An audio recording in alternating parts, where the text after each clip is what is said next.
الحمد لله نحمده ونستعينه ونستغفره ونؤمن به ونتوكل عليه ونعوذ بالله من شرور أنفسنا ومن سيئات أعمالنا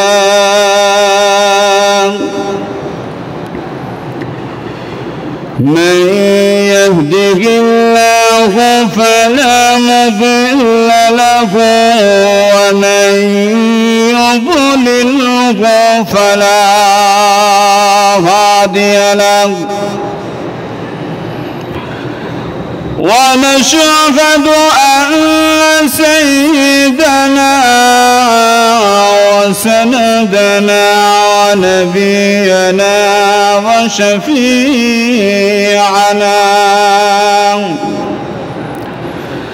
وحبيبنا وحبيب ربنا ومولانا محمدا عبده ورسوله الذي أرسل إلى الناس كافة بشيرا ونذيرا وداعيا إلى الله بإذنه وسراجا منيرا أما بعد فقد قال الله تبارك وتعالى في كلامه المجيد والفرقانه الحميد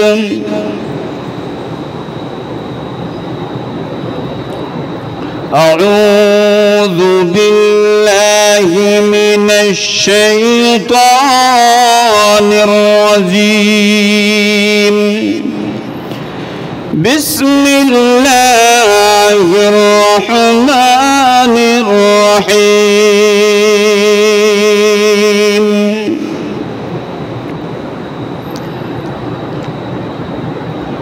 كنتم خير أمة أخرجت للناس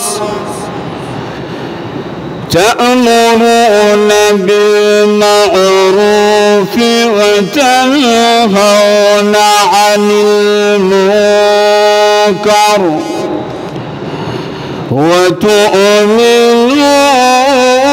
وتؤمنون بالله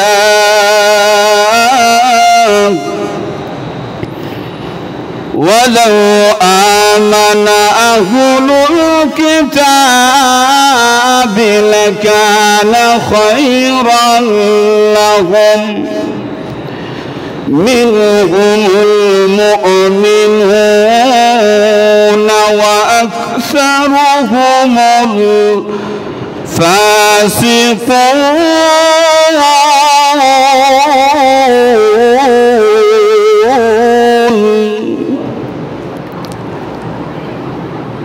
عن أبي هريرة رضي الله تعالى عنه أن النبي صلى الله عليه وسلم قال كل أمتي يدخلون الجنة إلا من أبى.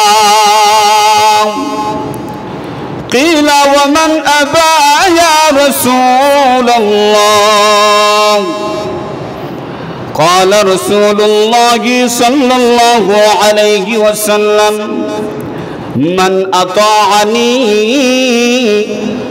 دخل الجنة ومن عصاني فقد أبى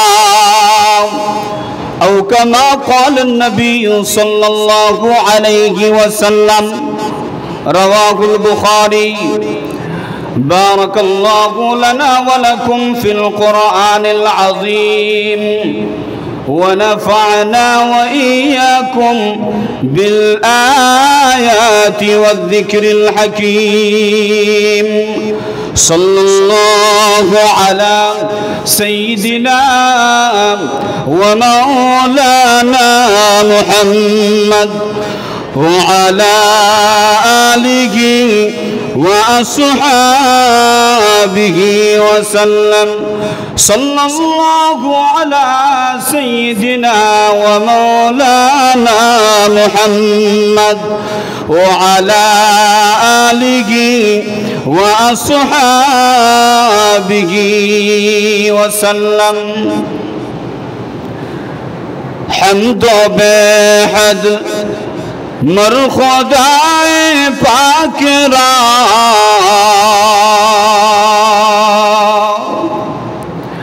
حمد و بحد مر خدائے پاک را آکے ایماداد مشت خاک را آکے ایماداد مشت خاک را اللہ اللہ می کند ارض و سما اللہ اللہ می کند جو غوا لا الہ الا اللہ لا الہ الا اللہ لا الہ الا اللہ لا الہ الا اللہ لا الہ الا اللہ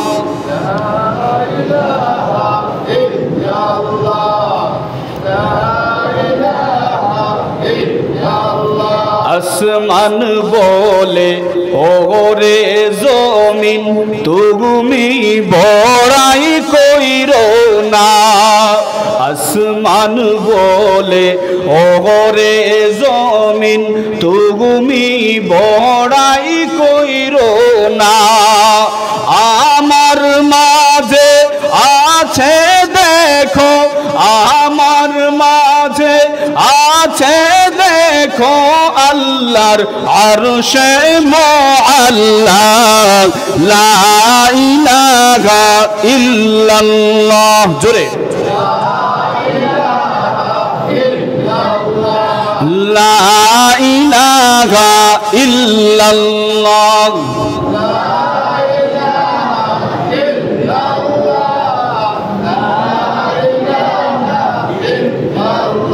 এবার জমিন বলে ওরে আসমান তুমিও বড়াই কইরো না জমিন বলে ওরে আসমান তুমিও বেশি বাইরো না আমার বুকে আছে শোনো আমার বুকে আছে শোনো আল্লাহর কাবা বাইতুল্লাহ লা ইলাহা ইল্লাল্লাহ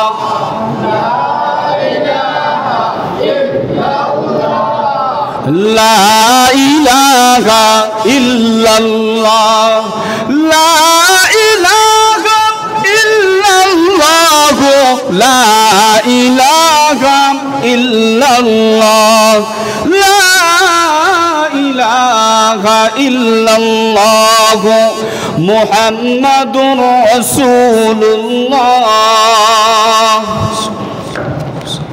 বাগুল বাইতুল আমান জামে মসজিদ গোলাপগঞ্জ সিলেটের উদ্যোগে আয়োজিত আজকের এই বার্ষিক ওয়াজ মাহফিলের চলমান অধিবেশনের মুহতারাম সদরে ইজলাস উপস্থিত উলামায়ে কেরাম মুরব্বিয়ান ইজাম যুবক ভাইরা পর্দার অন্তরাল থেকে আমার মতো ক্ষুদ্র মানুষের কথাগুলো শোনারত অবস্থায় অত্যন্ত শ্রদ্ধে আমার মা ও বোনেরা, আল্লাহ পাক রব্বুল আলামিনের শুকরিয়া সর্বপ্রথম আদায় করছি এই জন্যে, আল্লাহ পাক রব্বুল আলামিন আজকে আমাদেরকে দ্বীনি মাহফিলে বসাইছেন ঠিক, কিন্তু এমন জায়গায় বসাইছেন যেই জায়গা দুনিয়ার জমিনের সবচেয়ে শ্রেষ্ঠ জায়গা। আলহামদুলিল্লাহ বলেন। মসজিদ দুনিয়ার জমিনের সবচেয়ে শ্রেষ্ঠ জায়গা। এই শ্রেষ্ঠ জায়গা যেটাকে আমরা সহজে বলি আল্লাহর ঘর। কার ঘর? আরো জোরে কার ঘর? আল্লাহর ঘরে আল্লাহ পাক রব্বুল আলামিন আমাদেরকে ডাইকাই না, এখানে জিক্রুল্লাহর মাহফিলে বসার আল্লাহ তৌফিক দান করে দিয়েছেন। এই জন্য আল্লাহ পাক রব্বুল আলামিনের শুকরিয়া অন্তর থেকে জুড়ে সুরে প্রাণ খুলে সকলে বলি আলহামদুলিল্লাহ। এই যে আমরা কিছুক্ষণ আল্লাহ তাআলার জিকির করলাম আল্লাহর ঘরে বসে বসে, ও মুসলমানেরা, আজকে এখানে নামাজের সময় আমি অনেক মানুষ দেখছি, নামাজের সময় অনেক যুবক ভাইদেরকে দেখছি, কিন্তু নামাজের পরে দেখা যায় যুবক ভাইরা গেছে গা। আমি আশা করব যে যুবক ভাইয়েরা আপনারা গেছেন, আমি আশা করব কিছু সময়ের ভিতরেই আপনারা আবার মসজিদে চলে আসবেন। আপনাদেরকে আমি মসজিদে দেখতে চাই। যুবক ভাইয়েরা, আপনাদেরকে আমাদের খুব বেশি প্রয়োজন। আপনারা বর্তমান জামানায় আমরা যদি ওলামাই কেরাম যদি দিন কায়েম করতে হয়, যুবকদের প্রয়োজন আছে না নাই? আরো জুড়ে বলেন না, আছে না নাই? কথাবার্তা জুড়ে সুরে আপনারা বলতে হবে। ও মুসলমানেরা, আপনাদেরকে বলে রাখি, আল্লাহ পাক রব্বুল আলামিন এই বাংলার যুবকদের মাধ্যমে, ছাত্র সমাজদের মাধ্যমে আল্লাহ পাক রব্বুল আলামিন আমাদেরকে চোখে আঙুল দিয়া শিক্ষা দিয়া দিবেন। ও মুসলমানেরা, দুনিয়ার জমিনে যদি ঈমান নিয়ে সুন্দরভাবে মাথা উঁচু করে বুক ফুলিয়ে বাঁচতে চাও, জুবান এবং মাথা উভয়টা তোমরা উঁচু করে বাঁচতে হবে, জুবান খুলে বাঁচতে হবে। যদি জুবান বন্ধ রাখো, আগে যেইভাবে মুসলমানদের অবস্থা হয়েছে এর চাইতে আগামীতে তোমাদের কঠিন অবস্থা হবে। ঠিক না বেঠিক?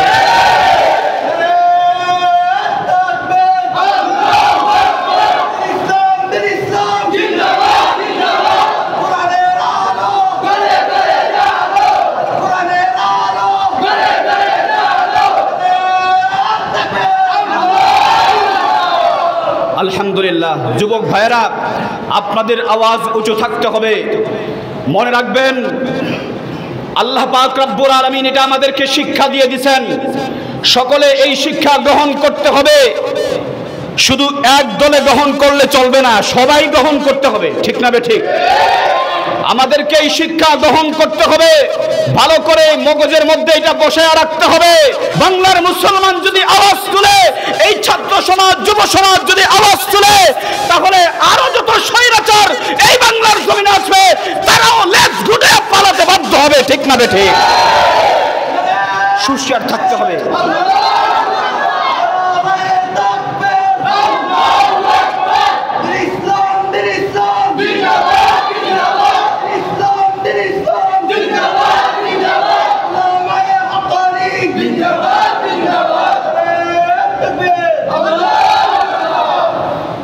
আপনাদেরকে বলি ভাই, ওলামায়ে হক্কানি আপনারা উচ্চারণ করেছেন, এই ওলামায়ে হক্কানিদের সাথে থাকবেন। আমি এটা বলবো না সকল ওলামায়ে কেরাম এক সমান। শয়তান এমন একটা জিনিস যে আপনাকে নেক সুরতে ধোঁকা দেওয়ার বিভিন্ন চেষ্টা করবে।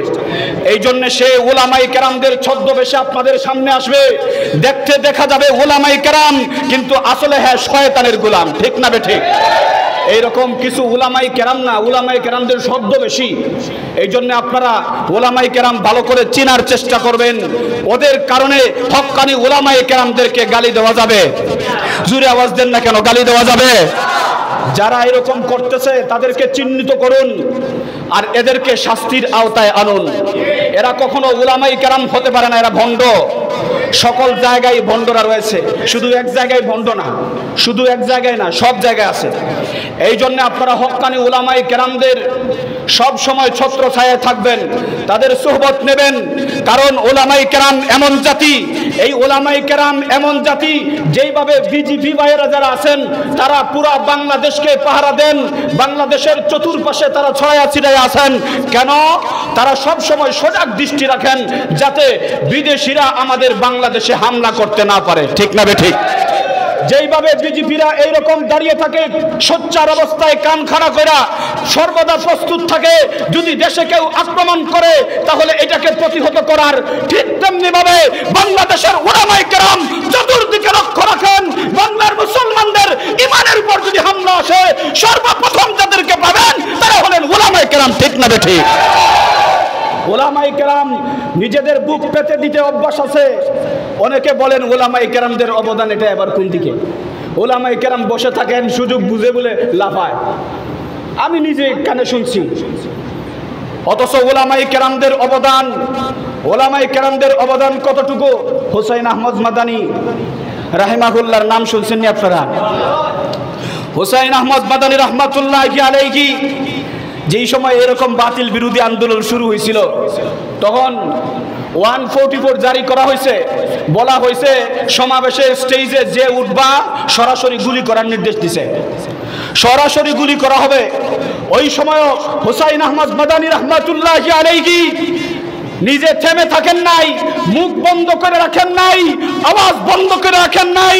উনি উঠে গেছেন স্টেজে, ওইটাই নিজের জামার গুদাম টান দিয়ে খুলে দিয়ে বলে দিয়েছেন, এই উলামায়ে কেরাম এমন জাতি নিজের বুকের তাজা রক্ত দিতে জানে, কখনো তোমাদের ওই বাতিলের বিরোধিতায় জুবান বন্ধ করতে জানে না, ঠিক না বেঠিক? বুকের তাজা রক্ত ঢেলে দিতে পারি আমরা, এরাই হলেন উলামায়ে কেরাম। আজকে যদি এই উলামায়ে কেরাম বুকের তাজা রক্ত না দিতেন তাহলে ইংরেজদের থেকে এই দেশ স্বাধীন হইতো না। আজকে যদি উলামায়ে কেরাম গাছের ডালে ডালে ঝুলন্ত অবস্থায় না থাকতেন, ও মুসলমানেরা, আজকে এরকম বাংলাদেশ আপনারা পাইতেন না, ঠিক না বেঠিক? এই উলামায়ে কেরামদেরকে আপনারা ভুল বুঝতেছেন। এই উলামায়ে কেরামদের ছত্রছায়ায় থাকবেন, উলামায়ে কেরামদেরকে সহযোগিতা করবেন। আজকে যারা এই উলামায়ে কেরামদেরকে কষ্ট দিতে চাইতেছে, গাজীপুরের মুহিবুল্লাহ সাহেবকে কষ্ট দিতে চাইতেছে, যারা এরকম করতেছে, হুঁশিয়ার করে দেই, হুঁশিয়ার করে দেই। আমরা বাংলাদেশে মুসলমানেরা বসবাস করি, আমরা কারো টাকায় কারো বাবার জমিনে থাকি না, কারো বাবার জমিনে থাকি না। আমরা এই বাংলাদেশের স্থায়ী বাসিন্দা। তোমরা চাইবার আমাদেরকে অন্য কোনো জায়গায় নিয়ে যাইবা, বাংলার মুসলমান এমনটা হতে দেবে না, ঠিক কিনা বলেন? যদি কেউ পালাইতে হয় তোমরা পালাইবা, পালাইতে হয় তোমরা পালাইবা। আর এই দেশে যদি থাকতে হয়, আমরা কিন্তু হিন্দু ভাইদের সাথে কোনো সময় খারাপ আচরণ করি না। হিন্দু ভাইদের সাথে আমাদের কোনো ফিকশন নাই, তারা তাদের ধর্ম পালন করবে, আমরা আমাদের ধর্ম পালন করব। আমরা তাদেরকে তাদের ধর্ম পালন করতে কোনো রকম বাধা প্রদান করি না, করিনি। আমরা জোরে আওয়াজ দিন না কেন, আপনারা ভয় পান? আমরা কোনো রকম বাধা বিপত্তি করি না। কিন্তু একদল আছে যারা চায় আমাদের এই সম্প্রীতিটা নষ্ট করতে, তারা চায় আমাদের মধ্যে সাম্প্রদায়িক দ্বন্দ্ব তৈরি করে দিতে, তারা এরকম ষড়যন্ত্র চালাইতেছে। আমি স্পষ্ট ভাষায় বলে দিতে চাই, আমরা এক সময় যারা আমাদের বাংলার মানুষের সম্প্রীতি নষ্ট করার পায়তারা করছিল, একা রাজত্ব করার চেষ্টা করেছিল, আমরা তাদেরকে কিভাবে দেশ ছাড়া করেছি, বাংলা কেন বিশ্বের মুসলমানেরা দেখেছে, বিশ্বের জনগণেরা দেখেছে। এখনো যদি উলামায়ে কেরামদের ওই যে আগে আমরা বলেছিলাম শাহজালালের তলোয়ার গর্জে উঠুক আরেকবার, মুসলমানেরা আরো একবার যদি শাহজালালের তলোয়ার গর্জে উঠে, তোমরাও লেজ গুটিয়া বাংলার জমিন থেকে পলায়ন করতে বাধ্য হবে, ঠিক না বেঠিক? হুঁশিয়ার হয়ে যাও, মুসলমানদের ধৈর্যের সীমা পার করো না। আল্লাহ তাআলা যেন আমাদের এই দেশটাকে একটা শান্তির দেশ হিসাবে কবুল করেন, সকলে পড়ি আমিন। মুসলমান, এই জন্যে এই সকল মাহফিল যেগুলো আছে, এই মাহফিলগুলাতে উলামায়ে কেরামদেরকে স্বাধীনভাবে কথা বলার একটা সুযোগ করে দেন। এমন পরিবেশ তৈরি করেন যাতে উলামায়ে কেরাম হক কথাগুলা উচ্চ স্বরে বলতে পারেন। এখন বর্তমানে আগেও ছিল, এখনো কিছু জায়গায় এখনো রয়ে গেছে, উলামায়ে কেরাম জবান খুলে কথা বলতে পারেন না, একটা না একটা বাধা আসে, একটা না একটা বাধা আসে। খুঁজামনি সিলেটি দুই এক লাইন খুঁজামনি। ইমাম সাবে ওয়াজ করতা বেহেশত দুজখ হতা, শুধু গুসর কথা কইলে মারি দিব গুতা, ঠিক নেই? ইমাম সাবে ওয়াজ করতা বেহেশত দুজখ হতা সুদ গুসর কথা কইলে মারি দিব গুতা আয়া মারি দিব গুতা যে ইমামর মুখ তালা ও ইমাম সাব বড় বালা যে ইমামর মুখ তালা ও ইমাম সাব বড় বালা হক মাতিলে হইব যাওগি গাটি গুল খরি ঠিক নেই এরা ওইলা খাজলি বেমারি ঠিক নেই খাজলি বেমারি চিনেন নি আপনারা এই এরা ওইলা কিছু খাজলি বেমারি সব জবানাতে থাকো এই খাজলি বেমারিদেরকে দমন করে রাখতে হবে নির্মূল করা যদি সম্ভব না হয় কমপক্ষে দমাইয়া রাখতে হবে বুঝতে পারছেন না আপনারা ওলামাই কেরামদেরকে মসজিদের মিম্বর ওয়াজ মাহফিলের এই আসনগুলা উন্মুক্ত করে দিতে হবে যাতে হক কথাগুলো সুন্দর করে নির্ভয়ে আপনাদের সম্মুখে উপস্থাপন করতে পারেন আজকে ওই যে গাজীপুরের মুহিবুল্লাহ সাহেবের এই অবস্থাটা কেন এই মিম্বরে বসেই হক কথা বলার কারণে কথা বলেন না কেন এই অবস্থা যদি হয় আর উলামায়ে কেরামকে যদি মজবুর করা হয় উলামায়ে কেরাম যদি দেখেন আমি যে মুসলমানদের জন্য আলোচনা করব যে মুসলমানদেরকে আমি বাঁচানোর চেষ্টা করব এই মুসলমানই আমাদের সাথে নাই তখন তো শয়তানের ঢুকায় পড়া হোক আর নিজের জান বাঁচানোর উদ্দেশ্যে হোক দেখবেন আর সত্য কথা মুখ দিয়ে বাইর হইতো না আর যেদিন সত্য কথা মুখ দিয়ে বাইর হওয়া বন্ধ হয়ে যাবে ও মুসলমান এই জমানাটাও জাহেলিয়াতের জমানায় পরিণত হবে ঠিক না বে ঠিক আল্লাহ পাক রব্বুল আলামিন যেন আমাদেরকে হেফাজত করেন সকলে পড়ি আমিন মুসলমান এই জন্য আমি বলতেছি ওলামায়ে কেরামদেরকে সর্বদিকে যেদিকে দরকার এদিকে আপনারা সহযোগিতা করবেন মসজিদের ইমাম সাহেবদেরকে আপনারা ভালো করে খেয়াল রাখবেন আমার মসজিদের ইমাম সাহেবের উপরে কেউ আক্রমণ করবে আমার বাবার উপরে হয়তো কেউ আক্রমণ করতে পারে আমার মায়ের উপরে হয়তো কেউ আক্রমণ করতে পারে তারা হলেন আমার পারিবারিক গুরু আমার ধর্মের গুরু হলেন আমার ইমাম সাহেব আমি আল্লাহকে যেই পাঁচবার গিয়ে সেজদা দেই এই ইমাম সাহেবকে অনুসরণ করে সেজদা দেই আমার ইমাম সাহেবের উপরে কেউ হাত তুলবে সর্বপ্রথম তার জন্য আমি আমার বুক পেতে দেব ঠিক না ঠিক বলেন ইমাম সাহেবের জন্য মহব্বত অন্তরে রাখতে হবে এই ইমাম সাহেবেরা কত কষ্ট করেন আপনার ছেলেমেয়েরা যারা দিন শিখতেছে আপনি যে নামাজ পড়তেছেন এই সকল ব্যাপারে এই ইমাম সাহেব আপনাদেরকে কতটুকু সহযোগিতা করতেছেন একবার যদি আপনি ক্যালকুলেটিং করেন তাইলে আপনি দেখবেন আপনার মা বাবা তো একদিকে আপনার কাছে গুরুত্বপূর্ণ কিন্তু আপনার ধর্মের ব্যাপারে ইমাম সাহেব আপনাদের কাছে গুরুত্বপূর্ণ ঠিক না ঠিক ইমাম সাহেবদের খিদমত করবেন আল্লাহ পাক রব্বুল আলামিন যেন কথাগুলো অন্য কোনো দিকে না নিয়ে আমলের জন্য সহজভাবে সকলকে মেনে নেওয়ার তৌফিক দান করেন সকলে পড়ি আমিন সর্বসময় বিশেষ করে যুবক ভাইয়েরা যারা আছেন আলহামদুলিল্লাহ অনেক যুবক ভাইয়েরা এখানে আসছেন আরো আসতেছেন আমরা সবাই এখান থেকে জুড়ে সুরে একবার আমিন বলি যে আল্লাহ পাক রব্বুল আলামিন তাদেরকে আমাদের এই মাহফিলে যারা বাইরে আছেন সানা বড়া খাওয়ার উদ্দেশ্যে গেছেন সানা বড়া চিনেননি সানা পিয়াজি সানা বড়া খাওয়ার আশায় বাজারে দি গিয়া ফায়দা তো নাই আইবা আরো গ্যাস্ট্রিক বাড়াইয়া ইনো আইলে গুনা তাকি বাসিয়া থাকবাই ও লম্বা গুলোর ভাই আমরা তোমাতানোর ভালা চাই ও লম্বা গুলোর ভাই আমরা তোমাতানোর ভালা চাই আপনার বালা চাই আমরা এই জন্য যারা অযথা ঘোরাফেরা করতেছেন দয়া করে মেহেরবানি করে আপনারা মাহফিলে চলে আসেন ও যুবক ভাইয়েরা আপনাদেরকেই বেশি এখন বয়ান করতে মন চায় কারণ আপনাদের এই অতীতের যেই শক্তিটা বাংলার মানুষ দেখেছে আমরা দেখেছি এই দেখার পর থেকে একটা আশা অন্তরে তৈরি হয়ে গেছে আমাদের যুবকরা যদি আজকে ইসলামপন্থী হয়ে যায় তাদের বক্ষের মধ্যে যদি ভালো করে ইসলামকে ধারণ করে নেয় আমাদের এই আত্মবিশ্বাস আছে উলামায়ে কেরামগণ জুবান খুলে বাংলার জমিনে আলোচনা করবেন ইনশাআল্লাহ ঠিক না বেঠিক এই যুবকরা ঠিক থাকতে হবে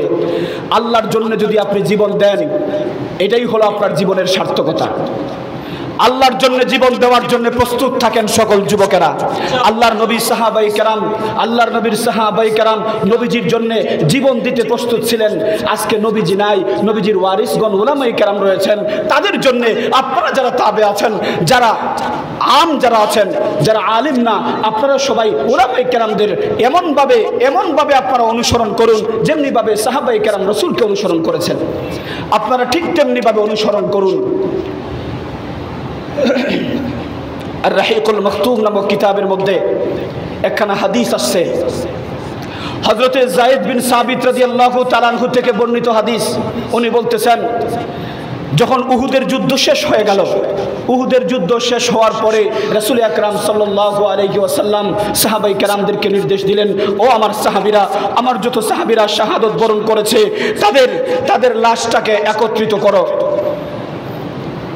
হযরত যায়েদ ইবনে সাবিত রাদিয়াল্লাহু তাআলা আনহু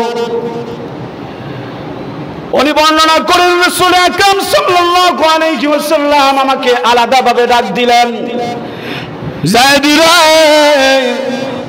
যায়েদ, সবাই তো উহুদের ময়দানের শহীদদের লাশ একত্রিত করতেছে, আমি তোমাকে একটা দায়িত্ব বেশি দিতে চাই। আমার একজন সাহাবী আছে, আমার একটা সাহাবী আছে, ওই সাহাবীর নাম হলো সাদ ইবনে রবি। আমার সাদ ইবনে রবি কোন জায়গায় আছে একটু খবর লাগাও, খবর লাগায় দেখো আমার সাদ বিন রবি জীবিত আছে কিনা। যদি জীবিত থাকে রে, ও যায়েদ তুমি শুনে রাখো, আমার সাদকে যদি জীবিত অবস্থায় পাও, সঙ্গে সঙ্গে তুমি যাইয়া আমার তরফ থেকে সাদের কাছে আমার সালাম পৌঁছায়া দিবা। আরো আস্তে কম, আরো আস্তে কম।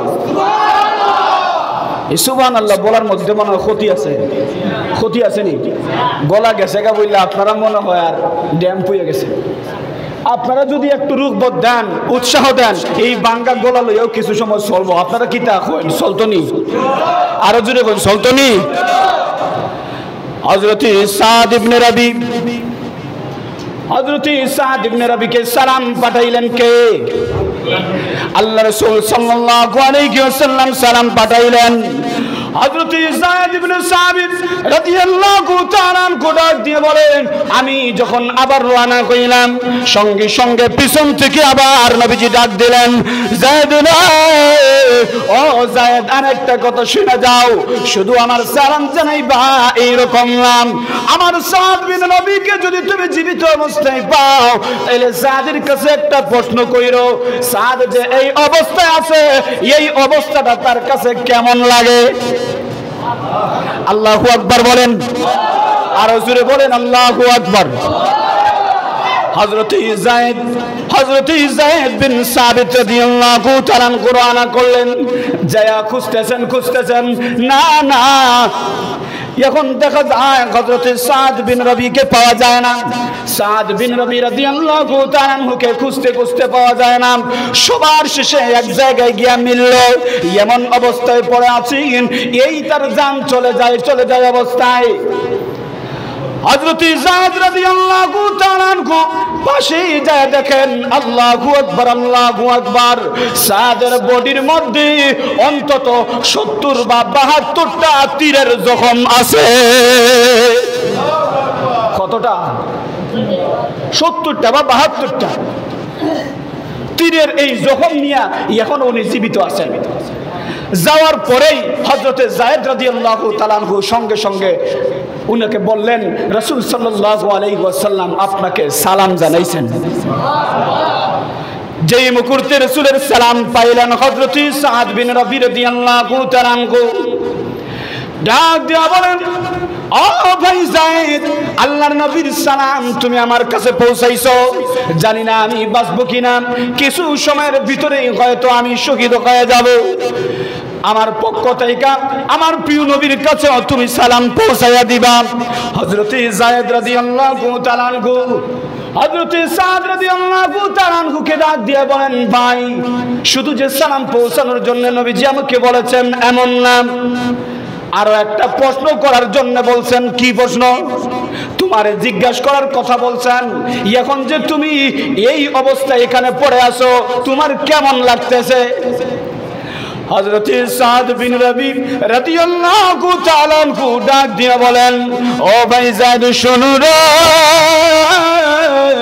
আমি যে মুহূর্তে তীর বিদ্ধ হয়েছি আমার শরীরের মধ্যে কতটা তীর ঢুকেছে হয়তো আমার জানা নাই। ওই তীর ঢুকার পর থেকে আমি এখন পর্যন্ত আমি যেখানে পড়ে কাতরাইতেছি তোমরা মনে করতেছো আমার কষ্ট হইতেছে না রে না,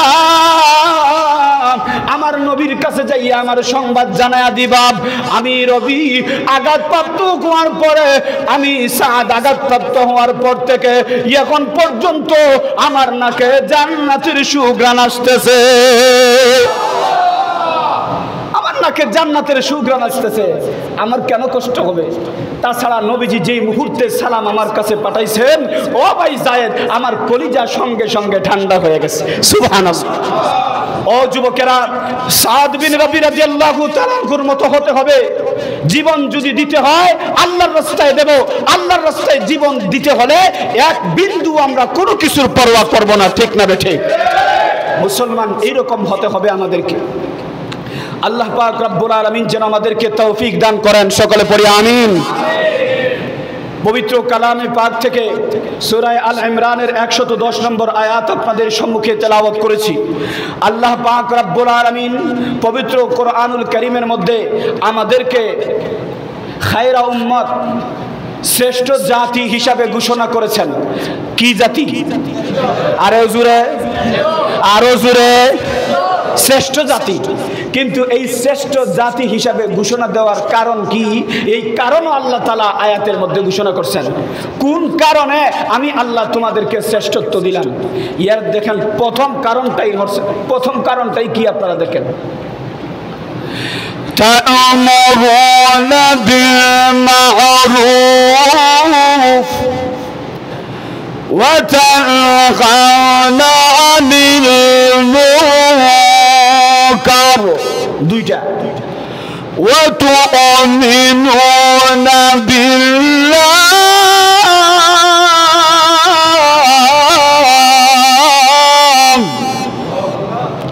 তিনটা কারণ। কয়টা কইছি? আরো আছে, ফয়লাই তিনটা লইয়া আলোচনা করি, গালালো আমি যাইতো না। তা'মুরুনা বিল মা'রুফ, ভালো কাজের দিকে, আমরা যে ভালো কাজের দিকে মানুষদেরকে ডাকি, আহ্বান করি, এই কারণে আল্লাহ পাক রব্বুল আলামিন আমাদেরকে শ্রেষ্ঠ জাতি হিসাবে উপাধি দিয়েছেন। এক নম্বর কাজ। দুই নম্বর কাজ, ওয়া তানহাউনা আনিল মুনকার, খারাপ কাজ থেকে মানুষদেরকে বাঁচায়া রাখি। এই কারণে আল্লাহ পাক রব্বুল আলামিন আমাদেরকে শ্রেষ্ঠত্ব দান করছেন। ওয়া তুমিনুনা বিল্লাহ, এবং আল্লাহ তাআলার উপর ঈমান আনি, এই জন্যই আল্লাহ পাক রব্বুল আলামিন আমাদেরকে শ্রেষ্ঠত্ব দান করছেন। এখন প্রথম মানুষদেরকে ভালো কাজের দিকে ডাকা। এই যে আমরা যে উলামায়ে কেরাম, আমার কথা কই না, উলামায়ে কেরাম যারা আছেন, উলামায়ে কেরামগঞ্জ আপনাদেরকে ভালো কাজের দিকে ডাকতেছেন, খারাপ কাজ থেকে নিষেধ করতেছেন। মূলত এই কাজটাই আমাদের মধ্যে, আপনারা মনে করেন না খালি উলামায়ে কেরাম মনে করে ডাকেন, না না, আপনি যে আপনার ঘরে আপনার সন্তানকে আপনি কোনো খারাপ কাজ থেকে বাঁচায় রাখবেন, ভালো কাজের দিকে উৎসাহিত করবেন, এটাই আপনার এই শ্রেষ্ঠ হওয়ার কাজ, এটাই আপনার শ্রেষ্ঠ হওয়ার কাজ। আপনার পাশে কোনো খারাপ কাজ দেখবেন, সঙ্গে সঙ্গে এটার থেকে বাধা দেন।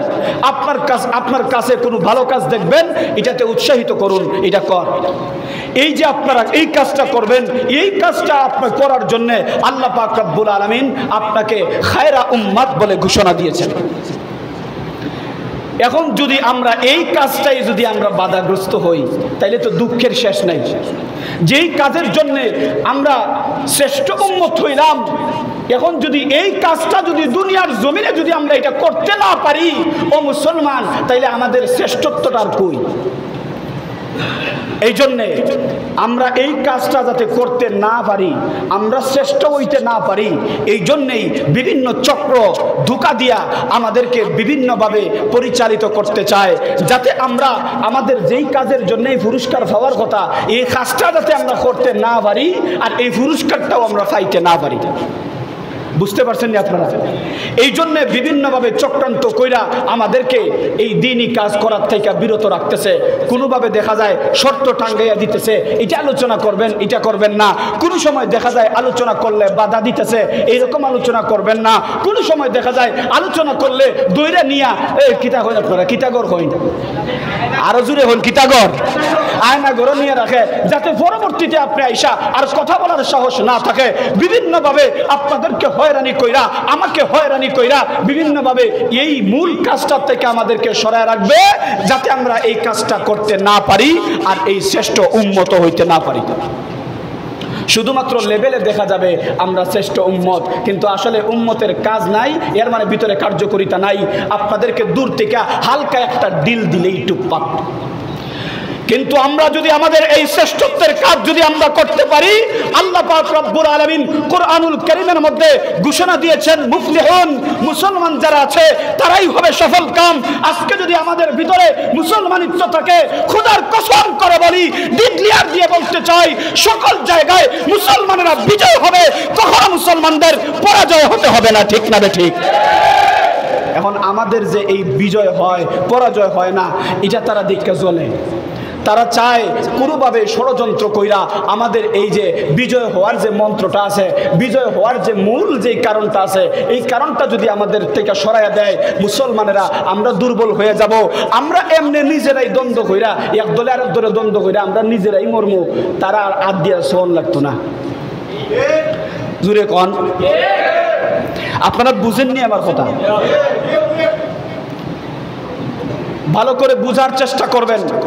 গলা ভালো না থাকলে হয়তো সুন্দর করে আপনাদেরকে বলতে পারতেছি না, কিন্তু আল্লাহ তাআলার কাছে দোয়া করে এগুলো শুরু করছি যে আল্লাহ তাআলা যেন আমার এই টুটাফাটা কথাগুলো আপনাদের অন্তরের মধ্যে কমপক্ষে লাগার উপযোগী করে দেন। একটা দুইটা কথা যদি আপনারা অন্তর দিয়ে শোনার চেষ্টা করেন, পরে আমার যাই কোন সমস্যা নাই। যদি দেখা যায় আপনাদের অন্তরে আমার একটা দুইটা কথা যদি আসর করে, আর এই একটা দুইটা কথার উপর যদি আপনারা আমল করতে পারেন, আপনারাও কামিয়াব, আমার কথা বলাটাও কামিয়াব। এই নিয়তেই শুরু করছি। এই জন্যে শয়তান বিভিন্নভাবে চায় আমাদেরকে বিভিন্ন দিকে পরিচালিত কইরা খুব ভালো কাজ করতেছে, কিন্তু শয়তানে আর ভালো কাজ করে না, শয়তানে সবসময় খারাপটাই করে। এক বিচারা আছে, বৃদ্ধ মানুষ কিন্তু 5 ওয়াক্ত নামাজ মসজিদে যাইয়া জামাতে আদায় করে, একটা ওয়াক্ত জামাত মিস করে না। কারণ আছে, বলতেছি। এখন এই লোকটারে জামাতে যাওয়ার থেকে বিরত করার লাগিয়া খুব চেষ্টা করে শয়তানে। একদিন খুব বৃষ্টি দিছে, মেঘ দিছে, রাস্তার মধ্যে ফেক হয়ে গেছে, ফেক চিনেন তো, ফেক হয়েছে। এখন এক গড় গিয়া ফজরের সময়, যে সময় মুরব্বী সাহেব ফজরের নামাজের জন্য উঠছেন, এখন চাচার খামদান হয়েছে গিয়া। চাচারে কয়, চাচা প্রত্যেক দিন তো নামাজও যান, জামাতের সাথে মসজিদে যাইয়া নামাজ পড়েন, আজকে একদিন তো মেঘ দিছে, এই যে ফিসলা আছে, আপনি যে বৃদ্ধ মানুষ, হাড্ডি টাড্ডি নরম, যদি আপনি একটা ফিসলা খাইন, আপনার হাড্ডি থাকবো এক জায়গাতে, আপনি আর এক জায়গাতে। একবার চিন্তা করেন। আর এখন যদি আপনার হাড্ডি ডুলে, তাইলে এটা জোড়া লোয়া বহুত মুশকিল আছে। জোয়ান থাকলে না কিছুদিন গেলে হয়তো মজবুত হইতো। আপনি এখন বৃদ্ধ হয়ে গেছেন, শরীর দুর্বল হয়ে গেছে, সামান্য একটা আচার খাইলে আর উঠতে মরিয়াল দিতে পারতো না। চাচায় কয়, বুদ্ধিটা তো বালা, কিন্তু জানে মানে না। খেনে এখন তো বুড়া দুড়ো হয়ে গেছি, এখন যদি ঘরের ভিতরে নামাজ পড়ি, কয় হাত পড়ছি মনে থাকে না। আর যদি মসজিদে যাই ইমাম সাহেবের সাথে নামাজ পড়ি, ইমাম সাহেব তো গন্তাস হয় না, আমার আর গোনা লাগে না। এই জন্য এখন যুক্তি দিছে শয়তানে, কয় দেখো বয়স্ক মানুষ আমার আরো যুক্তি দেয়, কাচ্চার দেখি টুপ আর একটা দে, কাচ্চা ঠিক আছে, এখান তো ঠিক আছে, আজকে একদিন নাই ভালো করে খেয়াল করে নামাজটা পড়িলাও, কালকে থেকে যাইবে না, আজকে বাদ দাও। না জানে মানে না, একদিন যদি খালি ইমাম সাহেব ছাড়া যদি আমি নামাজ পড়ি বাড়ি, তাইলে লাগে মনে হয় আমি মাসের মাঝে নামাজও গেছি না। এখন শয়তানে দেখে তার লোকে আর পারা দিত না, আচ্ছা চাচা ঠিক আছে, নামাজ তো যাওয়ার লাগবো বলে এই ফেকর মাঝে আপনি কেমনে যাইতা, একটা অনুমতি আমার দিন, আপনারা কুলো করে নিয়ে মসজিদে দিয়াই। আচ্ছা আপনারা শুনছেন দেখি, দেখতে এটা কিতা খাম লাগে, বালা খাম না বাদ খাম? আরো জোরে করেন না কেন, বালা খাম। এখন বালা খাম ওয়ে বিচারারে উড়ো করে নিয়ে মসজিদে লইয়া যাইতেছে, আর তার শয়তানারও কিছু সঙ্গী ভাঙ্গি আছে না, এরা বাইরে থেকে দেখতেছে সর্দারে কিতা করে। যেই মুহূর্তে মুরব্বীরে মসজিদে নিয়ে রাখিয়া যেই সময় আইছে, এরা গিয়েই ধরছে জাতামাইরা, সর্দার সাহেব আপনি আমরা কইন মসজিদ থেকে মানুষদেরকে বিরত রাখার, নামাজ থেকে মানুষদেরকে বিরত রাখতে আপনি আমরা নির্দেশ দেন, আর আপনি দেখি মুরব্বীরে উড়ো করে নিয়ে কুলো করে নিয়ে মসজিদে দিতেছেন, ব্যাপারটা কি? তোমরা বুঝতে না, এই মুরব্বী নিয়ত করছে যে করছে ও মসজিদে যাইব, আমি তার আটকাইতে পারছি না, কতটা বুঝাইলাম মসজিদ থেকে আটকাইতাম পারছি না। এখন তোমরা কি তা জানো না, মুসল্লি নামাজের নিয়ত কইরা মসজিদ থেকে বাইরে, বাড়ির থেকে বাইরে মসজিদে যাইতে যতটা কদম ফালায় 10টা কইরা নেকি পায়। সুবহানাল্লাহ। শয়তানে ভয় আমি তারে কুলো কইরা মসজিদ পর্যন্ত নিছি, কমপক্ষে 10টা নেকির থেকে যাতে তারে মহরুম করা যায়। তাইলে আমি শয়তানি কাম করছি না ফিরে কি করছি? শয়তানে দেখবেন আপনারা দেখাইব বালা একটা কাজ, কিন্তু আপনারা দিয়ে সে আসলে গুনাহ করাইতেছে। এই রকম বিভিন্ন জিনিস তৈরি করছে এখন এই শয়তানেরা। আপনাদের হাতে হাতে মোবাইল দিছে, আপনার মেয়ে, আপনি মনে করতেছেন আমি তো বিবাহ করে ফেলছি, আমার তো বিবাহিত, এখন আর কি বিবিরে নিয়ে কাপল ভিডিও বানাই। এই যুবকেরা কাপল ভিডিও বানাইতেছে, এরা তো বলতেছে বুরকা পরিধান কইরা ভিডিও বানাইতেছে। শয়তানকে মানে শয়তানে তারারে কুমন্ত্রণা দিছে, এইটা শয়তানে বালা দেখাইছে। তোমরা সকল মহিলারা, ইউরোপ কান্ট্রির মহিলারা, তারা সব ডেভেলপ হয়েছে এই ইন্টারনেটের মাধ্যমে, কত লাখ লাখ কোটি কোটি টাকা কামাইতেছে। বাংলাদেশের মহিলারা কেন পিছনে থাকবে? তোমরাও মুসলমানিত্ব রক্ষা কইরা বুরকা পইরা ভিডিও বানাও। নেট সুরতে ধোঁকা দিতেছে, মহিলাদেরকে বলতেছে এই খবরদার পর্দা ছাড়া বাইর হইবা না, পর্দার সাথে যেন ইউটিউবে আসো। বুঝতে পারতেছেন? পর্দা ছাড়া আওয়াজ হবে না, পর্দা সহকারে ইউটিউবে আসবা, পর্দা সহকারে টিকটক করবা। পর্দা ছাড়া করবা, তোমরা আল্লাহর কাছে জবাব দিতে হবে। এখন পর্দার ভিতরে থেকে টিকটক আইলে আল্লাহর কাছে জবাব দেওয়া লাগতো না? জুড়ে বলেন না কেন? বুরকা পরিধান কইরা আইছে, কিছু মেয়েদেরকে কুমন্ত্রণা দিতেছে, এই ফেসবুকে আইসা গান বাজনা করা যাবে না। এই যে আমাদের এখানে কিছু আছে, কয়েকটা মেয়ের ভিডিও ভাইরাল হয়েছিল আমাদের গোলাপগঞ্জেরই, এরা বাপের সাথে এসা গান গায়, মায়ের সাথে এসা গান গায়, এদের কথা ভাইরাল হয়েছিল, এদেরকে নিয়ে খুব নাচানাচি করছে। কিন্তু আরেক গুরুকে তারাই পরামর্শ দেয়, আও ইসলামী সঙ্গীত গাইলে গাইতে পারো, কুরআন শরীফের তিলাওয়াত যদি আইয়া করতে পারো। এটা হলো নেট সুরতে শয়তানের ধোঁকা, ঠিক না? ঠিক। মেয়েদেরকে উৎসাহিত করতেছে, এদের মতো গান বাজনা কইরো না, এরা খুব খারাপ, তোমরা ইসলামী সঙ্গীত এসে সুন্দর করে গাও। আর পর্দা ভালো করে খেয়াল রাখবা, সমস্ত শরীর যেন ঢাকা থাকে, বুরকা দিয়া খালি চেহারা বাঁধে, খালি চেহারাটা থাকবে। চেহারায় যদি 3 ইঞ্চি যদি পাউডার লাগাও তারপরেও সমস্যা নাই। বুঝতে পারছেন নি? আস্তর করে গেরাটিন মারে, এরপরে যদি আরো কোনো প্লাস্টার থাকে এই প্লাস্টার মারে, তারপরে স্ক্রিনের সামনে আয়, যাতে যুবকদের মন আকর্ষণ করা যায়। আর এই যুবকেরা তার নামাজের সময়টা এই ভিডিও দেখে কাটাই দেয়। কত যুবকদেরকে নামাজ থেকে সরায় রাখতেছে এই ভিডিওগুলা। এই যুবকেরাও মনে করতেছে, যুবকদেরকে আইসা বলবে, যুবক কোন মেয়েদের দিকে চোখ তুলে তাকানো যাবে না, মহিলাদের দিকে তাকানো হারাম, তবে বিবাহর নিয়তে এক ফলক সাইজ, বিয়ার নিয়তে সাইজ বেটা আছে। কোনো মুফতিরে জিজ্ঞাসা করে বিয়ার নিয়তে দেখা যায় যাচ্ছে দিছে আপনারা ঢুকাইয়া, বিয়ার নিয়তে সাইজ। এখন বিয়ার নিয়তে সারা বাংলাদেশের বেটিন দেখে, কয় টিকটকও কইনার অভাব নাই, ফেসবুকও কইনার অভাব নাই, বিয়ার নিয়তে যা আছে সব দেখ। নেক সুরতে শয়তানের ধোঁকা। এই যুবকদেরকে অনেক যুবক ভাইয়েরা বলে, হুজুর আমরা খারাপ কোনো জিনিস ইউটিউবে দেখি না। ভাই এখন আপনি এই ইউটিউবে ঢুকলেই বালা জিনিস যে শুধু দেখবা, এটার কোনো সুরতই নেই, আপনি খারাপ জিনিস দেখতে হইব। আপনাদেরকে আমি এই কথা আবার বলতেছি না, এইগুলার থেকে একেবারে দূরে সরে যাবেন। আবার এটা বলতেছি না আপনার এটা থাকাও লাগবে, এটা বলতেছি না। যদি আপনার সঠিক তাকওয়া অন্তরে থাকে আর এই প্ল্যাটফর্মটাকে যদি আপনি পরিবর্তন করার যদি নিয়ত থাকে আর যদি বুঝেন যে পরিবর্তন করতে পারবো, তাইলে আপনি এই প্ল্যাটফর্মে থাকেন, তাইকা এটাকে পরিবর্তন করেন। আপনি ভালো জিনিস মানুষদেরকে শোনান, ভালো কথা মানুষদেরকে শোনান। আজকে শুধুমাত্র খারাপ জিনিসটাই সারা দেশে শুধু ছড়াইবে।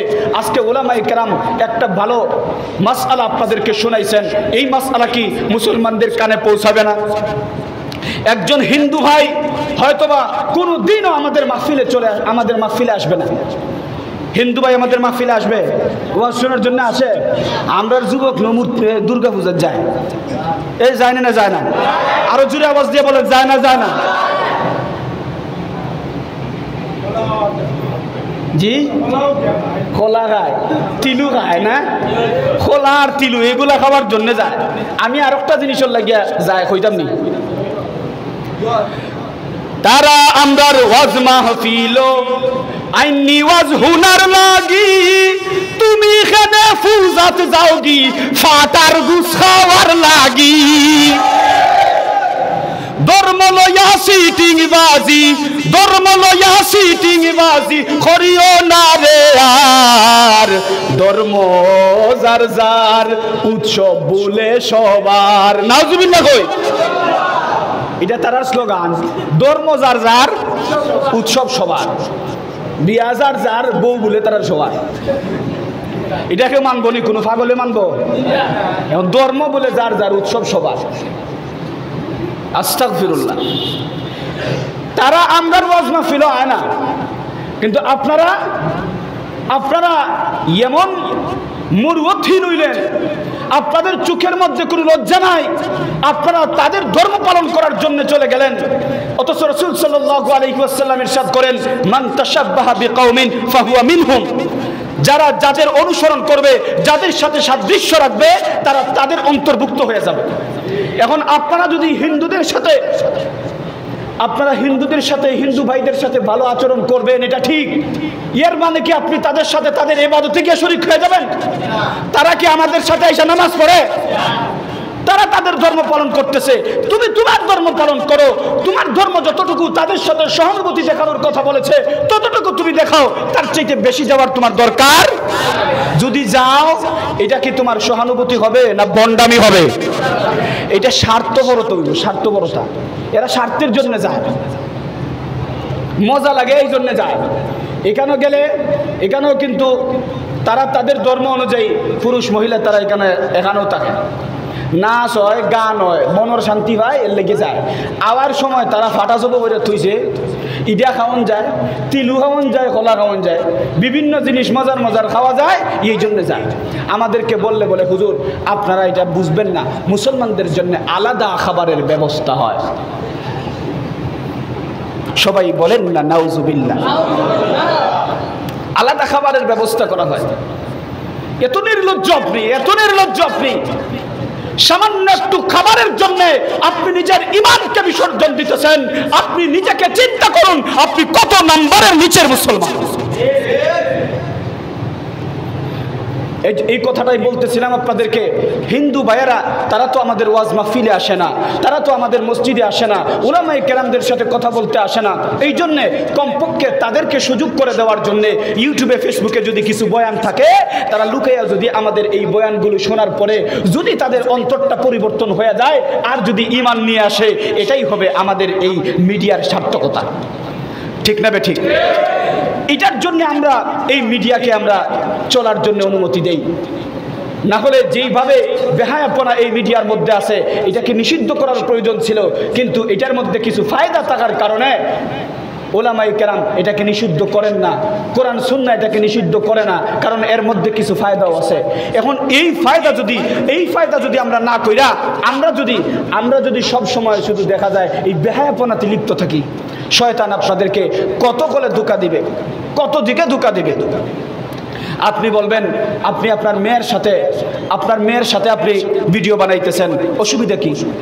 আপনি তো পরনারীর সাথে ভিডিও বানাইতেছেন না, আপনি বিয়ে করছেন, এটা আপনার বিবিকে নিয়ে ভিডিও বানান, এখন দেখা যায় বিবি সকালে ঘুম থেকে কিলা উঠতেছে এটাও দেখায়, বিবি গোসলে কেমনে যাইতেছে এটাও দেখায়, তার বউ কোন জায়গায় কোন ফ্যাশনে চলতেছে এটা দেখায়, মার্কেট কেমনে করতেছে এটা দেখায়। এটা তার টিকটক করা, এটা তার ভিডিও বানানি।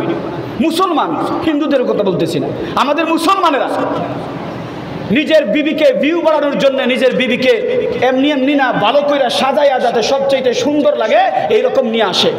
আমি আপনাদেরকে গ্যারান্টি দিয়ে বলতেছি, এইরকম যারা করতেছে, যেই পুরুষেরা তাদের বিবিকে এই ফেসবুকে ইউটিউবে নিয়ে আসছে, একটারও ঘরের মধ্যে শান্তি নাই। ঠিক না বেঠিক? সব কয়টার সংসার ভাঙছে। ঠিক না বেঠিক? আমরা দেখছি তো, এটার অনেক প্রমাণ আছে। শয়তান আপনাদেরকে ধোঁকা দিতেছে যে এইরকম ভিডিও করলে জায়েজ আছে, নিজের বউ দিয়া ভিডিও করলে জায়েজ আছে, পরের বউয়ের সাথে নিয়ে ভিডিও করিস না। আল্লাহ তাআলা যেন আমাদেরকে এই শয়তানের ধোঁকাগুলা বুঝার তৌফিক দান করেন। সকলে পড়ি আমিন। আরো অনেক ধোঁকা আছে, একটা একটা করে যদি আপনাদের সম্মুখে আলোচনা করতে যাই অনেক সময়ের প্রয়োজন, অনেক সময়ের প্রয়োজন। আল্লাহ পাক রব্বুল আলামিন আমাদেরকে এই শ্রেষ্ঠত্ব যে দান করছেন, এই শ্রেষ্ঠত্ব দান করার কারণও হলো আমরা মানুষদেরকে ভালো কাজের আদেশ করব আর খারাপ কাজ থেকে মানুষদের বাঁচাইয়া রাখবো। এখন যদি এই কাজে আমাদেরকে কেউ বাধা দেয় তাইলে কিন্তু আমরা লড়তে হবে, কারণ আমরা যেইভাবে আল্লাহ থেকে শ্রেষ্ঠ উম্মত ঘোষিত হয়েছি, আমরা চাই সকল সময় আমরা শ্রেষ্ঠ উম্মত হিসেবে থাকব। আর এই শ্রেষ্ঠ উম্মত হিসেবে থাকতে হলে এই দুইটা কাজ আমাদেরকে করতেই হবে, দুইটা কাজ। 3 নম্বরে কি বলছি? তুমিনুনা বিল্লাহ, আল্লাহ তাআলার উপরে ঈমান আনতে হবে। এখন আপনারা সবাই বুকে হাত দিয়া বলেন, আমাদের ঈমান কতটুকু আছে? আমাদের ঈমান কতটুকু আছে? আমরা এই যে আপনাদেরকে বললাম, বিভিন্ন কুসংস্কারে আমরা খুব সহজে চলে যাই। এই যে হিন্দুদের ফাংশনে আমরা যাইতেছি, এখন চিন্তা করেন আপনাদের ঈমান কোন জায়গায় আছে? এরপরে আমরা অনেকে আছি, এই আমাদের সিলেটের ভিতরেই অনেক মাজার তৈরি হয়েছে, বন্ড পীরদের মাজার। কোন পীরদের মাজার? আমরা চিন্তা করে পাই না একটা জিনিস, একজন মানুষের মুখের মধ্যে দাড়ি নাই, দাড়ি উঠার পুরাপুরি অবস্থা আছে, তারপরেও দাড়ি নাই, খামাইল। এটা আমি বলতেছি না কিছু মানুষের একেবারে দাড়ি উঠেই না, এটা আলাদা কথা, কিন্তু এদের দাড়ি উঠে কিন্তু দাড়ি কামায়। মুখের মধ্যে দাড়ি নাই, মাথার মধ্যে টুপি নাই, শার্ট প্যান্ট পরিধান করা আছে, কিন্তু তারে পীর মান্না বইয়ে আছে। আছে না নাই? জুড়ে বলেন না, আছে না নাই? 8 রশি নাম দিয়া বইছে। কয় রশি? আল্লাহ বলছেন কি, একটা রশিরে ভালো করে তোমরা আঁকড়াইয়া ধরো, ওয়ালা তাফাররাকু। আল্লাহ বলেছেন এক রশিরে কিতা করো? আঁকড়াইয়া ধরো, তোমরা বিচ্ছিন্ন হইও না। অথচ তারা রশি বার করছে কয়টা? আরো জুড়ে বলেন না, কয়টা? 8 রশি। না আছে গোসলের টিক, না আছে পেশাবের টিক, না আছে পায়খানার টিক, কিচ্ছু ঠিক নাই। নামাজ পড়ে না 1 ওয়াক্ত, ভাত খায় মনে হয় 7-8 ওয়াক্ত, ফেটিটা বানাইছে বস্তার লাগান, এটা লইয়া যাইতে হইলে 3 টনের টাকা একটা লাগে মনে করেন। সপ্তাহবার আপনারা, আমি সপ্তাহবার মনে করেন না আমি হাসা হইতেছি, বোঝানোর জন্যে, আপনাদেরকে একটু বিনোদন দেওয়ার জন্যে, তাদেরকে একটু বৎসনা করার জন্যে, উপহাস করার জন্য বলতেছি আর কি।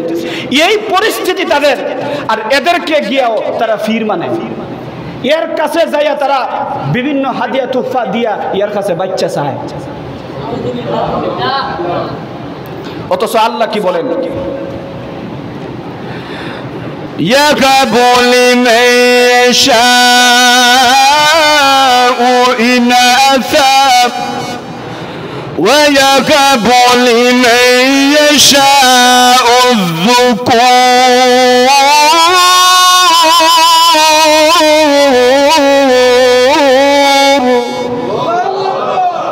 আল্লাহ পাক রব্বুল আলামিন বলেন, বান্দা দুনিয়ার জমিনে আমি যত জিনিস আছে সব জিনিস আমি আল্লাহই সৃষ্টি করেছি। আমি আল্লাহ যা চাই সব কিছু সৃষ্টি করি। আমি আল্লাহ ছাড়া অন্য কেউ এমন নাই যে যা চায় সব বানাইতে পারে। আমি আল্লাহ যাকে ইচ্ছা কন্যা সন্তান দান করি। আমি আল্লাহ যাকে ইচ্ছা পুত্র সন্তান দান করি। কন্যা সন্তান দেওয়ার মালিকও আমি আল্লাহ, আর পুত্র সন্তান দেওয়ার মালিকও আমি আল্লাহ। এই জন্য যারা আমি আল্লাহ ছাড়া অন্য কাউকে সন্তান দাতা মানবে তারা কখনো পীর হতে পারে না। এরা হলো 1 নম্বরের ভণ্ড। সন্তান দেওয়ার মালিক কে? আরো জোরে বলেন কে? আল্লাহ বলেন ইয়াহাবু লিমান ইয়াশাউ ইনাসা, আমি আল্লাহ যাকে ইচ্ছা কন্যা সন্তান দান করি। ওয়া ইয়াহাবু লিমান ইয়াশাউ যুকুর, আমি আল্লাহ যাকে ইচ্ছা পুত্র সন্তান দান করি। মুসলমান, যেই পীর সাহেব আপনাকে সন্তান দেওয়ার কন্টাক্ট করবে তার সাফার মধ্যে জুতা দিয়ে মারার দরকার আছে, ঠিক না বেঠিক? শিরকের মধ্যে লিপ্ত এ আবার কোন জায়গা থেকে পীর হবে? শিরকে লিপ্ত হইলে আবার পীর হওয়া যায়? তার নামাজই ঠিক নাই, তার রোজা ঠিক নাই, তারা বলে নামাজ পড়তে হয় না। মারিফতি বলে আরেকটা নামাজ আছে, মারিফতি আরেকটা নামাজ আছে, এটা নামাজ পড়ে। আমরাও বুকা হয়ে গেছি, একদম একদম বুকা হয়ে গেছি। একবার চিন্তা করি না গান বাজনা আল্লাহ তাআলা হারাম করছেন, স্বয়ং কোরআনুল কারীমের মধ্যে গান বাজনা হারাম করছেন। আর এই গান বাজনা যেই মাজারে উরুস শরীফ নামে নাম দিয়া যেই মাজারের মধ্যে এই বাজনা বাজানি হয়, অশ্লীল গান করা হয়, গাঞ্জা টানা হয়, মদ খাওয়া হয়, এই জায়গা আবার পীরের আস্তানা হয় কেমন? এই জায়গাগুলো পীরের আস্তানা হয় কেমন? আপনারা অনেকে অনেক দিন, এই গত কয়েকদিন আগে খুব চিল্লাইছেন যে মাজার ভাঙতেছে হুজুররা। আমরাও বলি মাজার ভাঙাটা ঠিক নয়। আমাদের শাহজালাল মুজাররদ ইয়ামানি রহমাতুল্লাহ আলাইহির মাজারে কেউ যদি মাজারে হাত দেয় তার হাত আমরা গুড়িয়ে দেব, ঠিক না বেঠিক?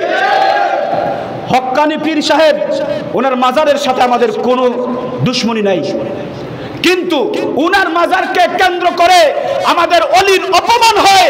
এমন কোন কাজ যেই জায়গায় করবে সেই জায়গায় আমরা আক্রমণ করব, ঠিক কিনা বলেন? আমরা সেই কাজ হতে দেব না যেই কাজে আমাদের অলির অসম্মান হয়, এই কাজ আমরা হতে দেব না। আর আরেকটা জিনিস আপনাদেরকে বলি, আপনাদের ভুল ভাঙার জন্য অনেকে বলতেছেন ওলামায়ে কেরাম কিছু আছেন যারা গিয়া কবর ভাঙছে। ভাই, কিছু জায়গায় কিছু মানুষ এমন আছে যারা সামান্য একটা বকরির গুড়ি এনে এক জায়গা রাখা এটার উপরে মাটি দিয়া বাদে হয় অমুক পীর সাহেবের মাজার। আছে না নাই? না জানলে আপনারা যাই না নেন। গামছা একটা আন্না গাড়ছে, বদনা একটা আন্না এক জায়গা গাড়ছে, গাইডা এটার উপরে খবর দিয়া হয় বদনা সার মাজার। এইরকম মাজার কি দুনিয়ার জমিনে থাকবে না ভাঙা উচিত? আপনারাই বলেন, থাকবে না ভাঙবে? তাইলে এইগুলা ভাঙলে তো কোনো সমস্যা নাই। তাছাড়া কিছু মানুষের এই কবর যদি দেখা যায়, এই জায়গায় কবর দেওয়ার কারণে এই কবরের মধ্যে এসে মানুষ শিরিক করবে, এই কবরকে মানুষ পূজা করবে, এই কবরে এসে সেজদা দেওয়া শুরু করবে, আর আপনি আটকাইতে পারবেন না। তাইলে এই কবরটাও এখানে রাখার দরকার নাই, সসম্মানে এখান থেকে উঠে নেন, অন্য কোনো নিরাপদ জায়গায় কবর দেন। কি বলেন আপনারা? এই জন্য সকলে ভালো করে বুঝে শুনে আমাদেরকে কথা বলতে হবে। উলামায়ে কেরামদেরকে ভাই কখনো ভুল বুঝবেন না। সত্যটা জানার পরে উলামায়ে কেরামদের সাথে কথা বলে তারপরে উলামায়ে কেরামদের বিরোধিতা করবেন। আমরা অনেকে এখন সহজ হয়ে গেছে, কোনো সময় উলামায়ে কেরামদের কথা বিরুদ্ধে যায় না। সকল কথা কিন্তু মিঠা লাগবে না, কিছু কথা তিক্তাও লাগবে। এই জন্য আমাদেরকে এইটা মনে করলে চলবে না যে হুজুর আমাকে বললেন কেন। যেটা আমার উপরে অনেক জিনিস পড়বে, আমারও অনেক খারাপ কাজ আছে, আমারও অনেক আমলে কমতি আছে, অনেক জিনিস আছে যেই কথাগুলো আমার উপরেও পড়বে। এখন আমি আমার উপরে পড়লো বলে আমি হুজুরকে গালিগালাজ করা শুরু করব না। না, এটা প্রকৃত মানুষের কাজ নয়। প্রকৃত ইমানদার মানুষের কাজ হলো হুজুরের কথা আমার উপরে লাগছে, যেই মুহূর্তে লাগছে সঙ্গে সঙ্গে আমি পড়বো আস্তাগফিরুল্লাহ ইন্নাল্লাহা গফুরুর রহিম। আল্লাহ, আমি তওবা করলাম হুজুর যেন আরেকবার এই কাজের কথা বললে আমাকে লজ্জা দিতে না পারে, আগামীতে আর কোনোদিন আমি এই কাজ করবো না, ঠিক না বেঠিক? এইরকম মনোভাব থাকার দরকার। আর আমরা হুজুর বলছে, কত টাকা দিয়ে হুজুর আমি কেন আনছি, হুজুরে আমরা টাকা দিয়ে এখানে আনি আর আমার উপরে চাউলের বস্তা ফলে যাওয়ার লাগিয়া, হ্যাঁ টাকার বস্তা আপনারা দেয় আর আপনি গালির বস্তা আমার উপরে তুলে দেয়। এই দেখবেন যাওয়ার পরে অনেকে আছে ফেসবুকে স্ট্যাটাসও লিখবে, হুজুর এইরকম বলছেন, হুজুর এইরকম বলছেন। মুসলমান, একজন মানুষের পিছনে কথা বলা খুবই সহজ, কিন্তু একজন মানুষ হাজার মানুষের সামনে দাঁড়ায়া, লক্ষ মানুষের সামনে দাঁড়ায়া আপনাদেরকে ভালোর জন্য উপদেশ দেওয়ার জন্য কিছু কথা যে বলে, তারা কত কষ্ট কইরা এই কথাগুলো তাদের দিমাগের মধ্যে বসায় আসে, এটা যদি আপনি একবার চিন্তা করতেন তাইলে বুঝতেন একজন আলেম কি কষ্ট কইরা এই কথাগুলো বলতেছেন, একজন বক্তা কি কষ্ট কইরা আপনাদেরকে এই কথাগুলো শোনাইতেছেন, এই কথাগুলো শোনানোর জন্য উনি কত কষ্ট কইরা আসছেন। এখন আপনারা যদি এই লম্বা কথার মধ্য থেকে কোনো একটা ভুল কথাকে, যেটা মানুষ হিসেবে ভুল হতে পারে, এই ভুল কথাগুলোকে ধইরা একেবারে তার পিছনে লাগিয়া পাঞ্জাবি টাঞ্জাবি ছিঁড়া শেষ না। মুসলমান, আপনারও ভুল হতে পারে, আমারও ভুল হতে পারে। এই জন্যে আমরা যেইভাবে এই ভুলটা সংশোধন করলে সংশোধন হয় এইরকম করতে হবে, যেইভাবে ভুল সংশোধন করলে এটা আরো বিগড়ে বেদারা ধরে এইরকম না। আপনি আপনার সন্তানের বেলায় এরকম করবেন। আপনার সন্তান যদি দেখা যায় এখন ভুল কাজ করতেছে, আপনি যে যদি গে গে করে তারে কইন, তাইলে এখন বদুরের কথা উস্তাবি করে যাইব গিয়া, খাইলেই আবার তখন। আর যদি আপনি তার বাবা চাচাটাইকা যদি সুন্দর করে মাথা আতায় যখন বাবার এটা করিস না, এটা ঠিক না, দেখবেন যদি এটা সঠিক হয়ে থাকে তারপরেও আপনার বিরুদ্ধে কোনো কথা হইতো না। বুঝতে পারছেন না আপনারা? এই জন্যে আপনার সন্তানের বেলায় আপনি এটা চিন্তা করেন, আর একজন আলেমের বেলায় যদি এটা চিন্তা করেন না। যদি আপনারা সবাই একজন আলেমের বিরুদ্ধে যদি এইরকম করা বন্ধ করে দেন, দেখবেন আলেম এবং আমাদের মধ্যে সুন্দর একটা সম্পর্ক তৈরি হয়ে গেছে। তখন দেখবেন এই যে সম্পর্কের কারণে আলেমের কথা আপনাদের অন্তরে সুন্দরভাবে ঢুকবে, আর আপনাদের মধ্যে আমল করা শুরু করবে। আর আপনাদের ভিতরে উলামায়ে কেরামদের কোরআন সুন্নাহর কথা যখন ভিতরে ঢুকা শুরু করবে, আপনাদের মধ্যে আমল হওয়া শুরু করবে, দেখবেন এই জমিনটা নবীজির জমানার যেই রকম সোনার জমানা ছিল, মদিনা যেই রকম সোনার মদিনা ছিল, আমাদের বাংলাদেশে একদিন প্রকৃত সোনার বাংলাদেশ হবে। ঠিক কিনা বলেন? এই জন্যে আমাদেরকে লাইন করে দিতে হবে, একজন আরেকজনকে সহ্য করার শক্তি থাকতে হবে। সবচেয়ে বড় জিনিস হলো ধৈর্য। এই ধৈর্য শক্তি আমাদের থাকতে হবে। আজকে ওই কিছুদিন আগেই একজন আলেমের কথা আপনারা সকলেই শুনেছেন। এই ধৈর্য শক্তির কারণেই আমরা অনেক সময় অনেক কথা বলে ফেলি, আবার 1 মিনিটের ব্যবধানে আবার চিন্তা করি কি বললাম। আপনার একটা কথার কারণে আপনি সারা বিশ্বে নিন্দিত হয়ে গেছেন। সারা দেশের মানুষ, বিশ্বের মানুষ আপনাকে নিয়ে কথা বলছে শুধুমাত্র একটা সেকেন্ডের কারণে। এই জন্যে কমপক্ষে একটা জিনিস মাথায় আসার পরে কমপক্ষে 3 বার এটা নিয়ে চিন্তা করেন। আপনি নিজেকে একবার জিজ্ঞাসা করেন, নিজের দিলকে জিজ্ঞাসা করেন এই কাজটা কি ভালো হবে। মুসলমান, এটা জিজ্ঞাসা করে যখন আপনি চিন্তা ফিকির করে যখন আল্লাহর নবী সাল্লাল্লাহু আলাইহি ওয়াসাল্লাম ইরশাদ করেন, তাহাররি করে যারা কোনো কাজ করবে তাদের ভুল যদি হওয়ার সম্ভাবনা থাকে, আল্লাহ তাকে ভুল থেকে বাঁচার জন্য সাহায্য করবেন। তাহাররি বুঝেননি আপনারা? চিন্তা ফিকির করা। কি করা? চিন্তা ফিকির করা। কিতাবের মধ্যে আপনারা পাইতে পারেন কিবলা ঠিক করার জন্য। যারা কোনো জায়গায় গেছে, এমন জায়গায় গিয়ে কিবলা চিনে না, দেখানোর মতো কেউ নাই, এখন এইরকম যদি পরিস্থিতি তৈরি হয়, আপনি তাহাররি করেন। মাসআলা হলো আপনি তাহাররি করেন, চিন্তা ফিকির করে আপনার মনে যেই দিকে সাক্ষী দেয় এই দিকে দাঁড়ায় আপনি নামাজ পড়ে নেন। আল্লাহ তাআলা কবুল করে নেবেন ইনশাআল্লাহ। এই তাহাররি আপনারা করতে হবে। যে কোনো একটা জিনিস সামনে আসছে, আপনি এটা নিয়ে কথা বলার আগে 3 বার চিন্তা করেন, আমি কি এটা ঠিক করতেছি না ভুল করতেছি। দেখবেন আল্লাহ আপনাকে যদি সঠিকভাবে আল্লাহর দিকে মন লাগাইয়া, আর যদি দ্বীনের জন্য ইখলাসের নিয়তে, যদি কাউকে খুশা দেওয়ার নিয়তে না, যদি ইখলাসের নিয়তে আপনি যদি কোনো কাজ করতে চান, আর আপনি যদি তাহাররি করেন, এই তাহাররিতে আল্লাহ বরকত দিয়ে দিবেন। এই জন্য নিয়ত আমাদেরকে সহি রাখতে হবে, নিয়ত আমাদেরকে সহি রাখতে হবে। মুসলমান, নিয়ত সহি নিয়া ছোট্ট একটা আমলও যদি আপনি করেন আল্লাহ তাআলার দরবারে, এই আমলটাই অনেক বড় হয়ে যাবে। এই যে আমরা এখানে বসে একটু সময় জিকির করলাম, আমরা যদি এটা নিয়তে নিয়া আমরা যদি জিকির করি যে আল্লাহর নাম যে নেবে, আমরা পেয়েছি আল্লাহ রাসূল সাল্লাল্লাহু আলাইহি ওয়াসাল্লাম ইরশাদ করেছেন, আল্লাহর নাম যে নেবে তার জন্য আরশে মহল্লা কাঁপা শুরু করবে। এই একটা কথাই আপনাদেরকে বলবো, আল্লাহর বান্দা যখন আল্লাহ বলে ডাক দেয়, যে মুহূর্তে আল্লাহর বান্দা আল্লাহ বলে ডাক দিবি, সঙ্গে সঙ্গে আল্লাহর আরশের মধ্যে একটা খুঁটি আছে, ওই আরশের খুঁটি কম্পন করা শুরু করবে। আল্লাহু আকবার। আরেকটু জুড়ে, এই আল্লাহর কথাই আমি বলতেছি, আল্লাহর কথাই বলতেছি, জুড়ে সুরে বলেন আল্লাহু আকবার। আল্লাহর বান্দা যখন আল্লাহ বলে ডাক দেবে, আরশের খুঁটি কম্পন করা শুরু করবে। সঙ্গে সঙ্গে আল্লাহ পাক রব্বুল আলামিন আরশের খুঁটিকে ডাক দিয়ে বলবেন, আরশের খুঁটি রে, ও আরশের খুঁটি তুমি কেন কম্পন করো? আরশের খুঁটি ডাক দিয়ে বলবে, মাওলা গো, জমিনের মধ্যে তোমার কোন বান্দা যেন আল্লাহ বলে ডাক দিয়েছে, তোমার বান্দা আল্লাহ বলার সাথে সাথে আমি আরশের খুঁটির মধ্যে কম্পন করা তৈরি হয়ে গেছে, কম্পন শুরু হয়ে গেছে। আল্লাহ ডাক দিয়া বলবেন, আরশের খুঁটিরা কি করলে, আমি আল্লাহ কি করলে তুমি কাঁপা বন্ধ করে দিবাম? আরশের খুঁটি ডাক দিয়ে বলে, মাওলা গো, ও মাওলা, তোমার ওই বান্দা দুনিয়ার জমিনে থাকা অবস্থায় আল্লাহ বলে ডাক দিয়েছে, তোমার ওই জাকির বান্দা, জিকিরকারী বান্দার জীবনের গুনাহ যতক্ষণ পর্যন্ত মাফ না হবে আমি আরশের খুঁটি কম্পন বন্ধ করব না। আল্লাহ পাক রব্বুল আলামিন ডাক দিয়ে বলেন, আরশের খুঁটি রে, ও আরশের খুঁটি তুমি কাঁপা বন্ধ করে দাও, কম্পন বন্ধ করে দাও, কারণ আমি আল্লাহ এই মুহূর্তে তুমি আরশের খুঁটিকে সাক্ষী রেখে জানা দিলাম আমার বান্দার জিন্দেগীর তামাম গুনাহ আমি আল্লাহ মাফ করে দিয়েছি। এই আল্লাহ শব্দ শুধুমাত্র আপনারা উচ্চারণ করলেন আর আল্লাহ জীবনের গুনাহ খাতা মাফ করে দিলেন। এই ছোট্ট আমল যদি এই গুনাহ মাফ করানোর লালসানিয়া লিপসানিয়া যদি পড়েন, তাহলে দেখবেন আল্লাহ পাক রব্বুল আলামিন এই এক আল্লাহ শব্দের মাধ্যমেই আপনাকে ক্ষমা করে দিতে পারেন। এই জন্যে যে কোনো আমল আমরা করার আগে, যে কোনো আমল করার আগে নিয়তটাকে খালিস করতে হবে। খালিস নিয়তে ছোট্ট একটা আমলই করেন, দেখবেন এটাই অনেক বড় হয়ে গেছে আল্লাহর দরবারে।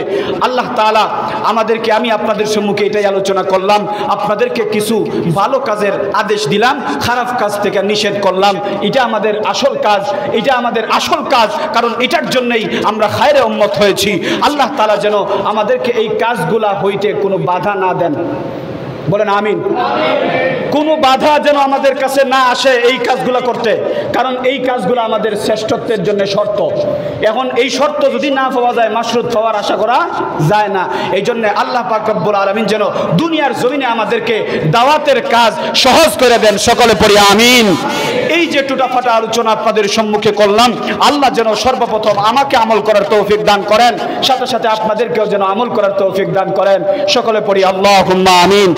أنفسنا وإن لم تغفر لنا وترحمنا لنكونن من الخاسرين ربنا آتنا في الدنيا حسنة وفي الآخرة حسنة وقنا عذاب النار اللهم إنا نسألك علما نافعا وعملا صالحا وعقلا سليما يا الله أرحم الراحمين الله আল্লাহ আমি গুনাহগার কিছু সময় দ্বীনি আলোচনা করে মসজিদের মধ্যে বসে আল্লাহ উলামায়ে কেরামদেরকে নিয়ে, হাফিজ কোরআনদেরকে নিয়ে, সাদা দাড়িওয়ালা মুরব্বিদেরকে নিয়ে, আল্লাহ নওজোয়ান যুবক ভাইদেরকে নিয়ে, মাসুম বাচ্চাদেরকে নিয়ে, রব্বুল আলামিন পর্দানিশীন মা বোনদেরকে নিয়ে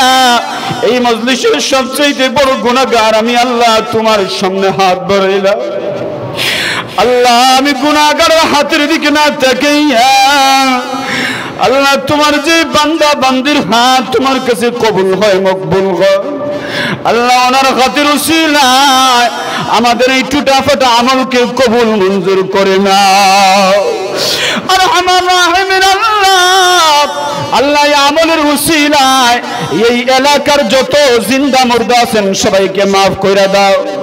আল্লাহ মুর্দেগানদের কবর কি জান্নাতের বাগান বানায়া দাও আল্লাহ জিন্দেগানদেরকে হায়াতে তৈয়বা তওয়িলা আতা ফরমাও আরহামার রাহিমিন আল্লাহ এই মসজিদকে কবুল করে নাও আল্লাহ এই মসজিদকে আমাদের জন্য কিয়ামতের দিন নাজাতের উসিলা বানায়া দিও আরহামার রাহিমিন আল্লাহ আরহামার রাহিমিন আল্লাহ অনেক যুবক ভাইরা কষ্ট করে না হলেও বসে আছে আল্লাহ যুবক ভাইরা আল্লাহ তাদের মন এখন অনেকটা দুনিয়ামুখী হওয়ার কথা আর আমার রাহিমিন আল্লাহ যুবক ভাইরা এর পরে দুনিয়ামুখী মনকে ফিরাইয়া মসজিদের মধ্যে বৈশা তুমি আল্লাহ তাআলা তুমি আল্লাহ পাক রব্বুল আলামিন যে কোরআন দান করেছো এই কোরআনের আলোকে আলোচনা শুনেছেন নবীজির হাদিস অনুযায়ী আলোচনা শুনেছেন আল্লাহ ওই যুবকদেরকে তুমি কবুল মঞ্জুর করে নাও আল্লাহ এই যুবকদেরকে নবীজির জামানার ওমর রাদিয়াল্লাহু তাআলা আনহুর মতো বানায়া দাও আলী রাদিয়াল্লাহু তাআলা আনহুর মতো বানায়া দাও আরহামার রাহিমিন আল্লাহ আমাদের যুবকদের মধ্যে এমন শক্তি দিয়া দাও যাতে যখনই বাতিল আসবে হক হয় যেন যুবকেরা বুক টান কইরা খাড়ায়া যাইতে পারে আল্লাহ সবাইকে তৌফিক দিয়া দাও আল্লাহ এই এলাকার মা বোনদেরকে তুমি হেদায়েত দান করে দাও সবাইকে দিনদার পরহেজগার মুত্তাকি বানায়া দাও সবার হায়াতের মধ্যে বরকত দিয়ে দাও আল্লাহ মুরব্বিদেরকে maaf করে দাও আল্লাহ আল্লাহ তাদেরকে সেহত আফিয়ত দান ফরমাও মসজিদে আয়েশা নামাজ পড়ার মতো সামর্থ্য শক্তি দান ফরমাও আল্লাহ মসজিদের দিকে সবাইকে আন্তরিক করে দাও আরহামার রাহিমিন আল্লাহ আল্লাহ তোমার ঘর কাবা যতদিন পর্যন্ত আমাদেরকে দেখাও নাই আল্লাহ ততদিন পর্যন্ত আমাদের কাছে আজরাইল পাঠায়ও না আল্লাহ জীবনে একবার বলো আল্লাহ জীবনে একবার বলো হারমাইন শরীফের জিয়ারত নসিব করিও আরহামার রাহিমিন আল্লাহ আরহামার রাহিমিন আল্লাহ অনেকে অনেক জায়গায় যাওয়ার জন্য আশা করে গো মাওলা কিন্তু তোমার ঘরে যাওয়ার জন্য আশা করে না এমন মানুষ হয়তো দুনিয়ার জমিনে না ও মাওলা যারা একবার তোমার ঘরে গেছে আল্লাহ তারা বারবার তোমার ঘরে যাইতে চায় আল্লাহ এমন মায়াবী ঘর থেকে আমরা গোলামদেরকে মাহরুম কইরো না আর আমার রাহিমিন জীবনে একবার হলো হারমাইন শরীফের জিয়ারত নসিব করিও যে নবীজি আমাদের জন্য কত কষ্ট করেছে আল্লাহ নবীজিকে দেখতে পারি না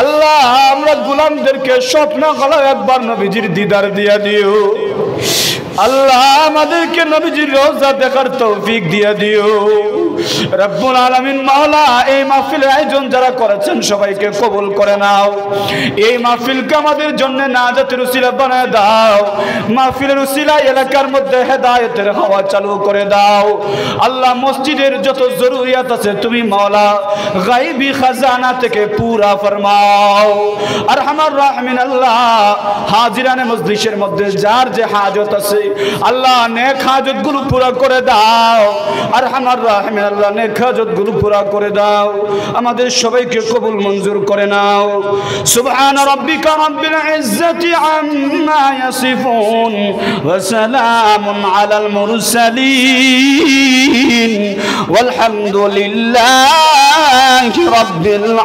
আলামিন।